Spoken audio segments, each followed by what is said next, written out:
Well, my youngest son, Bjorn, kind of surprised me. He said he wanted to go take some photos with his old man. So we came out to the Forest Hill Cemetery where there's always ducks.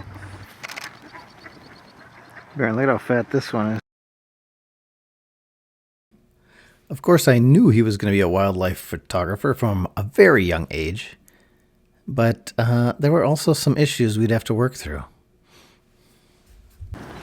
When he said that, I had him go rummage around in my old camera junk bins, and yeah, he found my Canon 7D and the not-so-awesome Sigma 50 to 500 millimeter lens, slow to focus, heavy, slow, not that sharp, but yeah, what a range. He had fun with it.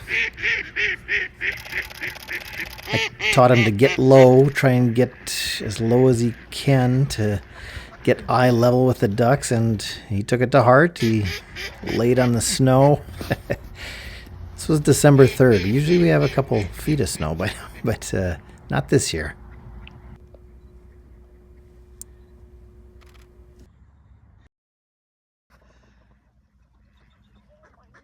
I also laid on the snow and didn't wear rain pants.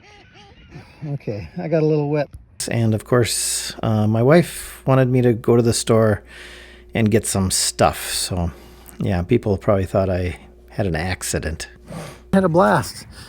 They're fed here by the public, but makes good subjects. Tried to get some flight shots, tried to teach them to get low and eye level. Yeah, it was a lot of fun. And both boys would individually like to go on a photo trip with Dad outside of the state of Minnesota, so we'll definitely put that on the list. And here's Bjorn's favorite photos from the day. It was tough conditions, gray skies late in the day, but he certainly made the best of it. So it's a great start. Good job, buddy. I'm proud of you, and I look forward to more days in the field with you.